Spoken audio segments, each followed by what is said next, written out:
The denim on denim outfits, I think, were a little something that Justin did. That was a little crazy. Oh, 2000s fashion. What were we thinking? We're throwing it back with former NSYNCer Lance Bass. And we've got the stories that define the week on People in 10. I'm Andrea Belke, bringing you everything you need to know about pop culture right now. We've got 10 minutes, so let's dive right in with the first 5, starting with this week's shocking split. After Bill and Melinda Gates announced they're getting a divorce, details about their 27-year marriage have resurfaced. Bill had an arrangement with Melinda where he could take an annual trip with his ex in North Carolina. They would take walks on the beach, and Bill told Time magazine in 1997 that they would talk about their careers in biotechnology. And while they've been one of the world's most famous couples for decades, their relationship got off to a rocky start. So they met when she started working at Microsoft in 1987, and Melinda actually turned Bill down when he asked her out. She told him that he wasn't spontaneous enough. Melinda previously revealed she never thought they'd get married, and before Bill proposed, he actually made a pro and con list. Because Bill was so busy running Microsoft, he just didn't know if marriage was in the cards for him. The couple, who share 3 grown children, don't have a prenup, but will split assets according to a separation agreement. Their oldest daughter, Jennifer, has asked for privacy as their family navigates the next phases of their lives. Meghan Markle is releasing her first children's book, announcing this week that The Bench will hit stores on June 8th. The Bench actually started as a poem that Meghan wrote Harry for Father's Day, just 1 month after their son Archie was born in 2019. It explores the bond between a father and son through a mother's eyes. And it's not just the story that's personal. The illustrations are full of nods to their life, from the family's chicken coop to Harry's military background. Meghan says she wanted to show the bond between fathers and sons through an inclusive lens, and she hopes that The Bench resonates with every family, no matter the makeup, as much as it does with her own. And Prince William and Kate announced a new project of their own this week, a YouTube channel. Be careful what you say now, because these guys, they're filming. I know. They broke the news with their very first upload on Wednesday, a playful montage of their adventures around the world. Now onto the Instagrams you've been loving this week.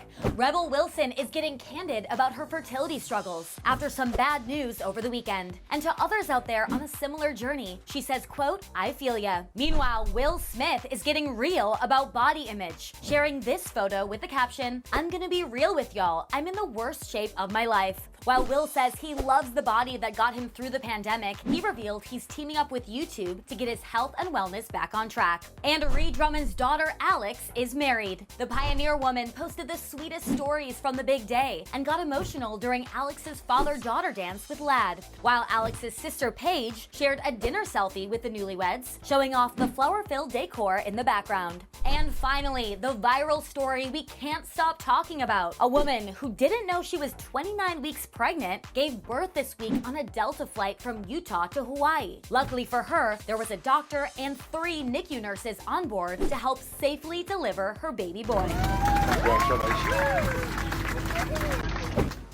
In one of 2 People cover stories this week, HILARY Duff is loving life as a mom of 3. As much as I complain about the mayhem, I just feel really grateful to be having all these experiences as a mom.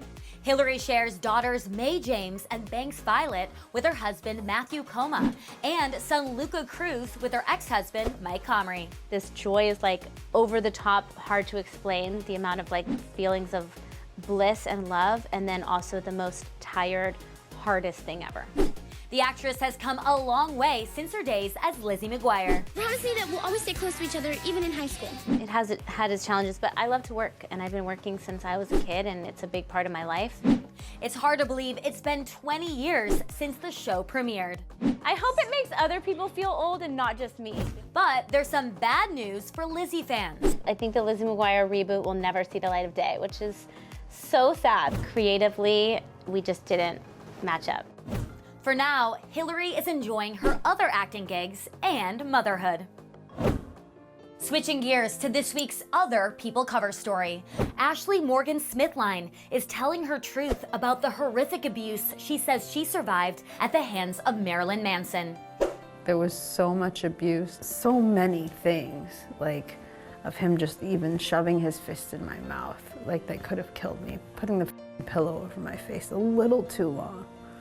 Like, I was afraid for my life every single moment I was with him. Smithline is one of 15 women, including actress Evan Rachel Wood, who have accused Manson of sexual, psychological, and physical abuse. Manson denies these claims. But for Smithline, who continues to suffer from OCD, night terrors, and PTSD, one thing is clear.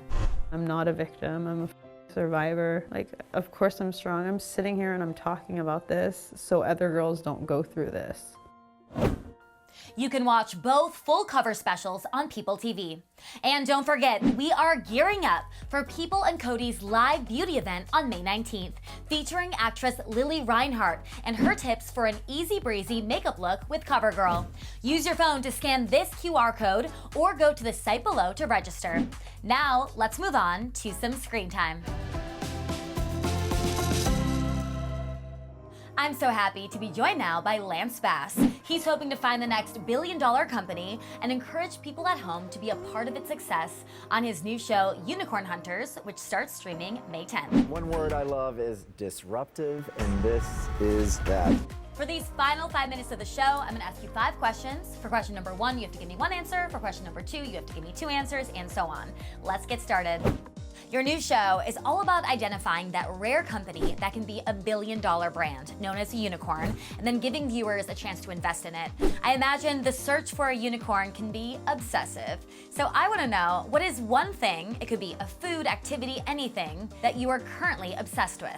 Kind of obsessed with TikTok. I'm a newer TikTok person. Your hands are always like this. And TikTok food is my jam, and my mother-in-law just fixed me the TikTok pasta that you do with the feta cheese and the tomatoes, and it is so dang good. I love food, I love cooking. Have you been doing the dancing TikToks as well? I've done some of the dancing.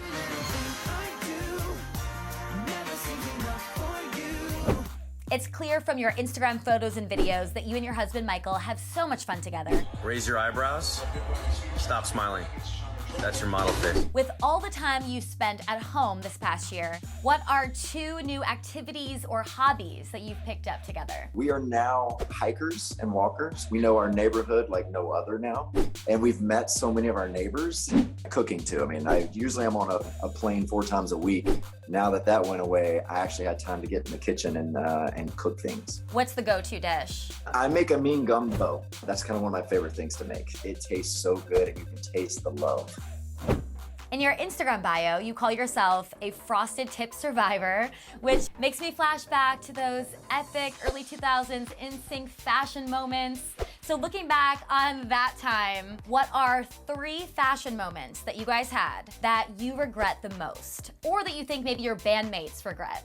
Well, a lot of people will disagree with me, but the denim on denim outfits, I think were a little something that Justin did. That was so crazy. When we first started out, because we were called NSYNC, we always dressed alike. So we would have these horrible outfits that were all just very, alike. One was like a patent leather look. So we were just basically full on patent leather that you sweat so much in. And then our marionettes. When we had the No Strings Attached come out and we had this theme of finally getting away from Lou Pearlman, it just kind of made sense to go with this kind of puppet theme. They weren't the prettiest outfits, but at least it was fun to be marionettes in the No Strings Attached tour. Well, speaking of seeing those old outfits, do you have any outfits from those days? When we were getting our star on the Walk of Fame, they set up this big pop-up. And so they had all this kind of memorabilia. So my mom sent them a lot of that. So now that's stuck at my house. You are a big fan of competitive games, and that you also love The Housewives and reality TV. You're friends with reality TV royalty Lisa Vanderpump. So if you could be a part of any 4 reality TV shows, which 4 would you choose? Big Brother. I think I could win that. I would like to play The Circle for sure. I think I'd be really good at Amazing Race. And what's the Bravo show about the sailing, the yachting? Below Deck. Below Deck, yes, Below Deck. I think it would be so much fun to work on one of those for a summer. Bonus question for number 4. The show advertises that it's created this new genre of television called enrichtainment, which combines entertainment with the ability to create financial success. We like to invest in people. That's what we're talking about. So I'm wondering, what are 4 things that enrich your life? My puppies, Chip and Dale, they make my life so great. My husband, of course, Michael, who puts up with this every day. I don't know how he does it. My family, of course, and all my friends and family back in Mississippi. And food. I love good food. And finally, what are 5 words to describe this season of Unicorn Hunters? Intriguing. This technology has the ultimate potential to solve climate change. Successful. You are the definition of a winner. Positive. We have a device that's going to change the world and make it a better place. Splashy. Sex sells, my friend. Sex sells. And helpful. What would you do with that extra $20 million? Lance, thank you so much for being here. Everyone, make sure you check out his new show, Unicorn Hunters, when it starts streaming on May 10th. All right, time's up. See you next Thursday.